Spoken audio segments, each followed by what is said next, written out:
Salut à tous, bienvenue sur Buzz TV. Alors Natania réagit au boycott des anges. Elle revient sur ce que Sarah Frézou lui a fait subir pendant le tournage et après, je vous laisse avec la vidéo. Écoutez, comme vous le savez, en ce moment avec le boycott des anges, il y a plein de vérités qui éclatent enfin et moi ça me soulage un peu parce que voilà, ça fait 2 ans quand même que j'ai une image de mytho, de folle ou de je sais pas trop quoi, putain buzz, etc. Alors qu'au final ça s'est avéré vrai et que j'ai eu au-delà de l'histoire des bots, de l'histoire des anges, j'ai eu le droit aussi à beaucoup de choses qui se sont passées sur les réseaux.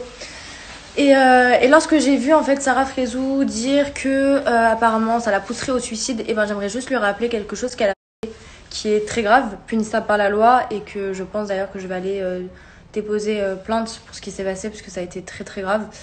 Et je vous remets dans le contexte et je vous explique. Elle s'appelle et Sarah Frézou et Julie. Et de là, Julie et Sarah, elles se sont grave rapprochées, mais en fait elles ont commencé à changer de camp. Moi de base, Sarah Frézou elle était grave, enfin moi genre de base, même dans le car, Sarah Frézou, Julie et moi on parlait normal. C'est-à-dire putain je me suis dit franchement les personnes sur qui il y a des appréhensions, et pas du tout. Et la veille du tournage, c'était nos derniers jours et tout, on devait faire des séquences genre regardez les mecs et tout dans la piscine, tu vois. Et de là j'ai commencé à voir le comportement de Sarah grave changé avec moi, en mode mauvaise. Et genre dès que la caméra... Et là pareil, Julia elle a commencé à changer de comportement avec moi. Ensuite comme je t'ai dit, il y a eu le coup, donc là en mode ouais elle a dit ça, elle a dit ci. Je suis montée et Sarah, genre je suis passée devant elle, je me suis réglée avec Julie, j'ai dit écoute Julie, moi j'ai jamais rien dit sur toi. Encore une fois, de moi-même je suis venue te dire Antoine il a voulu me... Elle disait oh là là Natania elle a dit elle va te démonter non. Alors que j'avais jamais dit ça, genre vraiment pas, c'est pas du tout mon genre. Pour ceux qui me connaissent, je suis pas du tout une meuf comme ça genre. Et de là genre Julie elle a dit ah ouais elle a dit ça, je vais la démonter non. Et je lui ai dit mais chérie, et du coup je suis descendue direct et on s'est embrouillé et tout. Et en fait donc après ça donc on a fait le tour de la table ronde, on s'est retrouvés à l'étage en haut, là où il y avait la chambre des Spice Girls. Donc voilà, dans l'interview de Samzira, vu qu'en fait je ne prends pas mon téléphone à chaque fois qu'il y a un épisode pour parler des gens, je préfère attendre qu'il y ait une interview. Au moins voilà, toutes les questions sont regroupées, toutes les questions que vous vous posez sont regroupées et voilà, au moins je réponds. Et du coup voilà, c'est la seule chose que j'ai dit, c'est que Sarah et moi on ne s'aimait pas, que pourtant moi elle s'entendait très bien avec moi avant le tournage, et que bizarrement dès que les caméras ont commencé à tourner, c'était moi qu'elle sentait le moins. Elle arrêtait pas de répéter à tout le monde, d'ailleurs elle l'a répété même sur ses à elle que le fait que j'avais fait l'interview avec Samzira, pas forcément, j'étais un peu genre la risée en fait, fallait s'éloigner de Natania, il ne fallait pas parler devant Natania et il fallait la faire ressentir que c'était un peu la traître parce que elle a dénoncé ce qui s'est passé dans les anges, je crois. Suite à ça, Sarah a commencé à prendre son téléphone et à faire des stories que je vais vous montrer. Déjà elle dit qu'elle n'a pas le temps pour moi, or qu'elle a passé plus de temps à faire des stories que ce que moi je n'ai dit sur elle pendant l'interview. Là n'est pas là, j'ai pas envie encore une fois que vous allez insulter Sarah, écoutez bien ce que c'est hyper important. Je ne dis pas ça contre Sarah Frézou. Je suis en train de vouloir expliquer que les répercussions de sa parole, de ce qu'elle dit, de ce qu'elle fait, sont très graves, elle ou les autres candidats.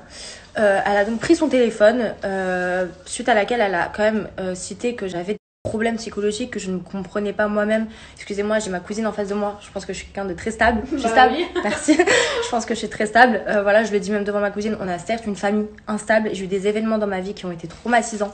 Je pense que vous le savez, parce que j'ai même moi-même voulu en partager lors de mes interviews avec Sam, où j'ai pu raconter ma vie, mon agression lorsque j'avais 15 ans, le fait d'être tombée sur quelqu'un de violent qui est par la suite était en prison. D'ailleurs, je vais vous montrer les papiers. Il a fait 8 mois de prison. Moi, naïvement, j'ai voulu raconter mon histoire en me disant que quoi qu'il arrive, valait mieux que ce soit moi qui la sorte plutôt que des gens mal intentionnés autour qui la sortent. Et puis même si j'ai toujours été comme ça, j'ai toujours raconté qui j'étais. J'ai pas de secret spécial quoi. Et de là, Sarah Frézou a eu la brillante idée de m'accuser d'avoir accusé quelqu'un de viol, soit Ken, mon prétendant. À l'heure actuelle, je ne lui parle pas, mais bon, je n'ai aucun différend avec lui, mis à part le fait qu'il n'ait pas pris sa défense, en fait, tout simplement. Voilà, donc je vais vous mettre les stories de Sarah Frézou. Ensuite, moi, ce que j'ai dit de l'interview de Samzira, sur laquelle elle parle quand même, puisque vous verrez bien que je n'ai rien dit de négatif au sujet de Ken, bien au contraire, que je l'ai même revu à Marseille, qu'on a essayé de quelque chose et qu'une fois que je suis rentrée à Paris, je n'ai pas voulu. Donc, excusez-moi si pour vous, ça, c'est une agression sexuelle, tenez-moi au courant. Ça fait bien un moment que je suis réveillée. J'ai vu que ma petite Juju avait tapé grosse crise. Je comprenais rien en fait. Je comprenais rien, j'entendais Juju qui pétait un plomb sur son snap. Et après, par la suite, on m'a envoyé l'interview d'Annabelle. Parce que moi, je l'appelle Annabelle, parce que j'aime pas les gens bizarres. Voilà. C'est pas que je les aime pas, c'est que je leur accorde pas d'importance en plus. C'est juste ça. Et restez, je vais vous balancer certaines choses. faut savoir que moi, les clashs... Et moi, j'aime pas les choses faites en traître. Ça veut dire que j'aime pas les gens qui parlent une fois, qui sont plus devant vous, en fait, à qui je n'ai même pas donné d'importance, se permet de vous faire passer pour des personnes que vous n'êtes pas. Il y a je sais pas combien de temps, là, je viens de voir une interview qui est sortie il y a 2 jours, où certaines personnes se permettent... En fait, c'est compliqué à expliquer une personne que vous-même, vous ne comprenez pas ou elle-même ne se comprend pas. Donc oui, je l'ai appelé, je lui ai dit ce que j'avais à dire.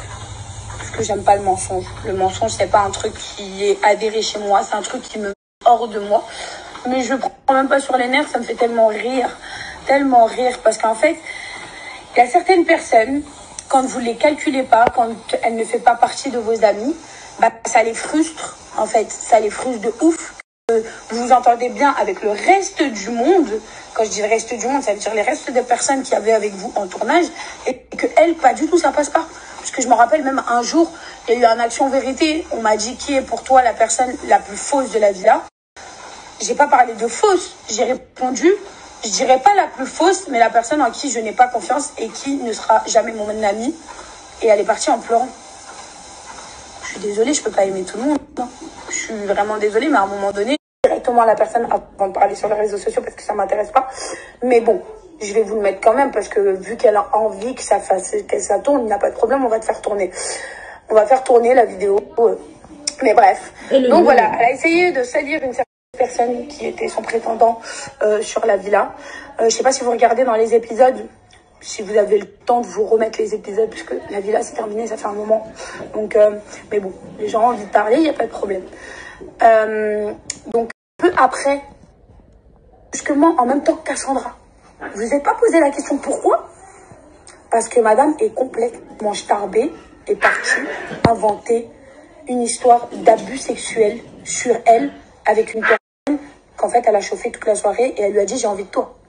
Ken, tu l'as rencontré dans la Villa des Cœurs Brisés. Je l'avais reçu aussi ici en toute intimité. Et je sais que vous vous êtes revus parce qu'il me l'a dit. Ouais, on s'est revus. T'es allée à Marseille, non? Ouais, je suis allée à Marseille avec Cassandra, qui d'ailleurs voulait voir Théo. Et c'était pas prévu que je vois Ken, en vrai de vrai. On se parlait pas et c'était un peu tendu parce que je venais de rompre avec mon ex. Une relation où ça s'est... tu vois, genre... Voilà, ça c'est ma relation. Et on va dire que Ken a volontairement foutu un peu le désordre dans ma vie. Tu vois ce que je veux dire?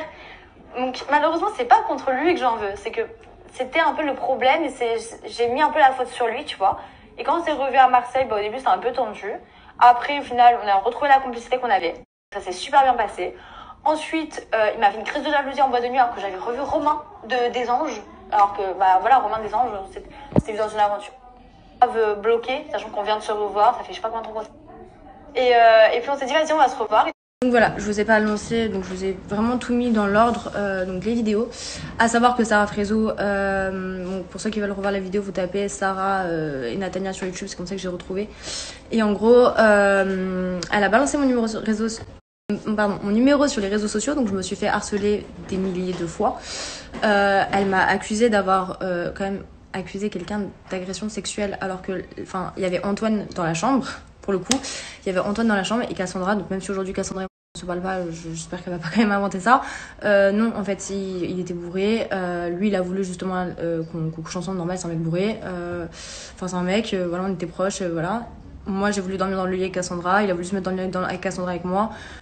Il a voulu se mettre dans le lit avec moi, je me suis levée, je me suis mis dans le lit avec Cassandra, il est venu, il m'a fait un bisou de force, ça m'a saoulée, je me suis levée, je suis partie avec Cassandra, je suis allée fumer une clope sur la terrasse, j'ai parlé avec une que j'étais hyper énervée du fait qu'il soit énervé que je ne veuille pas dormir avec lui, en fait, tout simplement. Je vois pas pourquoi il serait énervé ou quoi, que je ne voulais pas dormir avec lui. Voilà, c'est vraiment une histoire, tout ce qu'il y a de plus bateau. À savoir que moi, comme vous le savez, j'avais vécu une agression donc plus jeune, donc forcément j'avais besoin de quelqu'un qui prenne son temps, quelqu'un qui comprenne, normal. Quand t'es sensible, t'as besoin de gens qui sont forcément plus sensibles. Ça veut pas dire que Ken ne l'est pas, c'est quelqu'un de génial, mais en tout cas j'avais jamais eu de problème avec lui, au contraire je l'ai trouvé hyper compréhensif avec moi, vraiment. Et du coup voilà, tout simplement ce qui s'est passé, et j'ai arrêté, on a arrêté la relation, on s'est revus à Marseille quelques mois après, ça n'a pas marché, je suis rentrée, je pensais encore à mon ex, fin de l'histoire. Mais de là, elle a accusé quelqu'un de... Vous imaginez, à quel point c'est grave ou pas. C'est-à-dire que moi qui ai vraiment vécu ça à l'âge de 15 ans, qui était une mineure, en fait elle se sert de quelque chose que j'ai raconté pour essayer de décribiliser toute ma vie en fait. Et c'est juste horrible. Donc il y a encore quelques années ça me faisait pleurer. Aujourd'hui j'ai quand même reçu des messages de gens qui me disaient en fait t'as inventé ton agression sexuelle de quand t'étais jeune, en fait tu fais ça tout le temps, tu accuses tout le temps tout le monde de viol, alors que les gars c'est un non-lieu, c'est-à-dire que Sarah Frézou n'est même pas dans la même chambre que moi. J'étais avec Antoine dans la chambre ce jour-là qui dormait quasiment debout, donc pour vous dire que ça ne l'a même pas réveillée, c'était une histoire claquée au sol. Donc voilà, elle m'a carrément inventé ça. Moi c'était quelque chose que je ne pardonnerai jamais, parce que psychologiquement les répercussions étaient pour moi, que ça a bousculé beaucoup de choses qui se sont passées avant et que les messages des gens ont été très durs. Il faut savoir que Sarah a quand même une grosse communauté, que forcément elle s'est alliée avec d'autres candidates pour appuyer sur ses mensonges, et ça a été psychologiquement dur pour moi. Grâce à Dieu j'ai un mental et je me suis pas suicidée, désolée pour certains, mais c'est très très très grave et punissable par la loi. Voilà, quand je dis que c'est un sujet qui a fait me tuer, c'est que psychologiquement, ça a été psychologiquement vraiment très dur. Et non, je ne suis pas instable psychologiquement. Ce n'est pas parce que, oui, j'ai eu des choses qui ont été compliquées dans ma vie, que oui, donc ce n'est pas parce que tu es orpheline, que tu as été en foyer, ou que tu as eu des drames autour de toi, que ça fait quelqu'un de toi de fou. Et je tiens à le préciser pour tous les gens qui maintenant peut-être auront peur de parler, puisqu'ils se disent bah maintenant si on va parler on va dire que je suis une folle ou que je suis une mytho ou quoi que ce soit. Ne laisse jamais les gens dire leur vérité, au contraire, c'est comme ça qu'ils veulent te faire taire. Donc voilà, maintenant je suis pas là pour inciter la haine, bien au contraire. Tout ce que je veux c'est que les gens se rendent compte des répercussions de ce qu'ils font, parce que c'est très très très très grave.